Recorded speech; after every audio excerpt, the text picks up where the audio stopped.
हाँ जी, लो आ गई आपकी महिला पर्यवेक्षक की भर्ती का फाइनल रूल बुक आपके सामने। चलिए इस रूल बुक को पढ़ने वाले हैं और इस बार भाई मध्य प्रदेश में मिला है पुरुषों को मौका। सारी बातों पर बात करेंगे, क्या सिलेबस बदला है, ऑफिशियल नोटिफिकेशन को चेक करेंगे, नंबर ऑफ वैकेंसीज क्या हैं, बढ़नी चाहिए थी और वैकेंसी किस किस को मौका मिला और क्या क्या बदलाव यहां पर देखने को मिले हैं। एक बार प्रॉपरली रीड कर लेते हैं सारी की सारी जानकारियों को। सबसे पहले फॉर्म की जो डेट है वो आपको पता चल गई है, 9/1/2025 से आपका फॉर्म भराना स्टार्ट होगा और जो एग्जाम की जो तिथि है वो 28/2/2025 जैसा कि मेंशन हमारे लिए किया गया था। अब हम बात करते हैं यहां पर सबसे पहले जो सबसे बड़ा सवाल उठता है कि सर वैकेंसी बढ़नी चाहिए थी बस, और वैकेंसी का ही आप वेट कर रहे हैं, मुझे भी पता है सब लोग आप। और वैकेंसी की बात करें यहां पर डिटेल में तो जो अलग अलग वैकेंसी का क्राइटेरिया दिया गया उसको एक बार चेक कर लेते हैं। आंगनबाड़ी कार्यकर्ताओं से सीमित सीधी भर्ती की बात करें तो एक प्रश्न पत्र होगा, इसका 2 घंटे का टाइम है, 200 क्वेश्चन यहां पर रहने वाले हैं। खुली सीधी भर्ती की बात करेंगे, ये जो होगा आपका परिशिष्ट 2 पर संलग्न होगा। क्वालिफिकेशन की यहां पर बात की गई है, सबसे पहले पात्रता की शर्तें में शैक्षणिक अर्हता की बात की गई है, सब जानते हैं आप लोग, ग्रेजुएशन। और यहां पर जो पहला वाला पार्ट हम लोगों को देखने को मिल रहा है, चलिए भर्तियों पर चलते हैं। एज लिमिट जो है वो 18 से 40 साल है, ठीक है। न्यूनतम और अधिकतम आयु के बारे में बात की गई है। और अनुसूचित जनजाति की बात करें, ओबीसी की बात करें तो कैटेगरी 22 में आपको 5 वर्ष की छूट यहां पर देखने को मिलती है।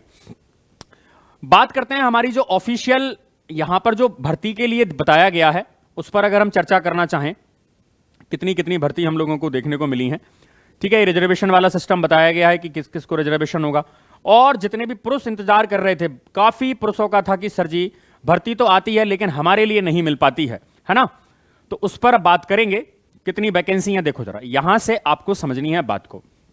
सबसे पहले ये ग्रेड पे बताया गया है और सबसे पहले बात करें सिर्फ महिला आंगनवाड़ी कार्यकर्ता हेतु यहां पर 10 वैकेंसी देखने को मिली हुई हैं, ठीक है। पद कोड 1 है और इसके लिए जो क्वालिफिकेशन मांगी गई है, ध्यान रखिएगा, हायर सेकेंडरी अथवा 10+2 12वीं वांछनीय अनुभव, आवेदन करने की अंतिम तिथि और कार्यरत पद पर 5 वर्ष का कार्य करने का क्या होना चाहिए, अनुभव यहां पर होना चाहिए पहली वाली पोस्ट के लिए।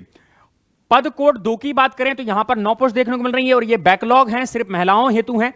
सैमेज यहां पर क्या कहा गया, ध्यान से सुनिएगा, मान्यता प्राप्त विश्वविद्यालय से स्नातक डिग्री होनी चाहिए, पहली चीज तो। दूसरा, खुली सीधी भर्ती में विभागीय भर्ती नियम अनुसार अंतर्गत कार्य संविदा पर्यवेक्षक को उक्त परीक्षा में सम्मिलित होने पर आयु सीमा में कोई बंधन नहीं होगा। संविदा पर्यवेक्षक को अनुभव का लाभ दिया जाएगा जिससे प्रत्येक पूर्ण सेवा के लिए 4 अंक और 5 वर्ष या उससे अधिक के लिए 20 अंक यहां पर इनको प्राप्त होने वाले हैं। यहां पर एक्सपीरियंस वाली बात की गई है। इसके बाद अगली वाली बात करें जो है हमारा पद कोड 3, पर्यवेक्षक आंगनवाड़ी कार्यकर्ताओं से सीमित सीधी भर्ती सिर्फ महिलाओं आंगनवाड़ी कार्यकर्ता हेतु। यहां पर जो टोटल पद हैं वो हैं 321 और टोटल जो पद हैं हम कैलकुलेट करते हैं 660 लगभग पद निकल कर आए हैं बच्चों, सभी बहनों। यहां पर क्वालिफिकेशन जो मांगी गई है, हायर सेकेंडरी 10+2 वांछनीय अनुभव, आवेदन करने की अंतिम तिथि को आवेदक के पास आंगनवाड़ी कार्यकर्ता पद पर निरंतर पूर्ण 5 वर्ष कार्य करने का क्या होना चाहिए, अनुभव, केवल मध्य प्रदेश आंगनवाड़ी कार्यकर्ता हेतु हैं 321 वैकेंसी, यहां पर 5 वर्ष का अनुभव मांगा गया है। अब हम बात करते हैं खुली भर्ती को लेकर कि सर ये तो अनुभव वाली बात हो गई है, तो अन्य पिछड़ा वर्ग को 14% आरक्षण करना, तो 87 का जो रूल चल रहा है मध्य प्रदेश का वो तो चलता रहेगा। अब यहां पर बात करें जो कि है आपका ये जो पोस्ट आप लोग देख रहे हैं यहां पर 279 पोस्ट की अगर हम बात करें, 13% उन्हें अलग पहले ही कर दिया गया है। 279 पोस्ट ये वाली हैं। पद कोड 4 में टोटल जो वैकेंसी है वो है 288, ठीक है। अब यहां पर मान्यता प्राप्त विश्वविद्यालय से स्नातक आपके पास होना चाहिए, ठीक है। सम्मिलित होने पर आयु सीमा कोई बंधन नहीं, संविदा पर्यवेक्षक को अनुभव का लाभ मिलेगा, अगर आपके पास एक्सपीरियंस है तो आपको लाभ मिलेगा। 4 साल से कम है तो 5 अंक है और उससे ज्यादा है तो आपको 20 अंक तक यहां पर मिलने वाले हैं। इसके बाद सैमेज इसी में यहां पर 251 पोस्ट ये देखने को मिली है और 37 पोस्टें हैं। टोटल पोस्ट की बात करें तो टोटल जो पोस्ट हैं वो हैं 660 पद, 660 पद हैं। और इस बार पुरुषों को मिला मौका, भाई बहुत अच्छी बात है, तो पुरुष भी इस बार पर्यवेक्षक बनेंगे और मात्र पुरुषों हेतु है यहां पर। तो ध्यान रखना टोटल जो पोस्ट हैं वो 32 पोस्ट हैं।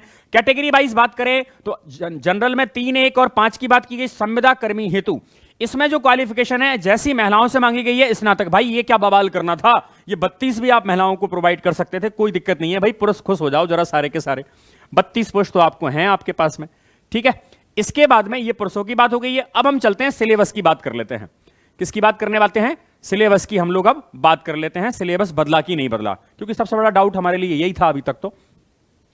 तो सिलेबस में मैं आपको जानकारी दे दूं, ऑलरेडी मैंने रीड किया हुआ है सारी की सारी चीजों को। सिलेबस में कोई बदलाव यहां पर ऐसा कोई देखने को नहीं मिला है। जो 2017 का पैटर्न को हम लोग देखकर अपनी स्टडी को आप लोग कर रहे होंगे, लगे हुए होंगे आप लोग, तो वही है पोषण वाला, स्वास्थ्य वाला पैटर्न है। अंक 55 यहां पर देखने मिलेंगे।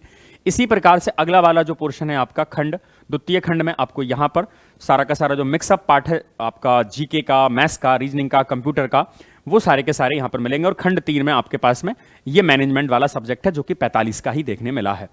इसके बाद चतुर्थखंड जो है वो आपको पता है ऑलरेडी, 45 का यहां पर देखने मिला है। तो सिलेबस में कहीं पर भी कोई बदलाव यहां पर देखने को हम लोगों को नहीं मिला है। अब हमारे पास बचते हैं मुश्किल से मुश्किल 55 दिन। 55 दिन में आपको करनी है एक बेहतरीन तैयारी। तो इस पर मैं जल्दी ही आप लोगों के लिए डिटेल वीडियो देने वाला हूं कि किस तरीके से आप तैयारी कर सकते हैं और क्या क्या क्लासेस यहां से आपको प्रोवाइड होंगी। अब लग जाइए, है ना, लग जाइए। जो है रूल बुक आ चुकी है, अब आपको बस अपने काम पर लग जाना है, डेडिकेटेड तरीके से प्लान करना और पीवाईक्यू के साथ में तैयारी करना स्टार्ट आपको करनी होगी। और कोई जानकारी के साथ जल्दी मैं आपके सामने मिलूंगा। इस वीडियो को अगर पसंद आती है पूरी डिटेल के साथ तो इसको जरूर शेयर भी कीजिएगा। थैंक यू, जय हिंद।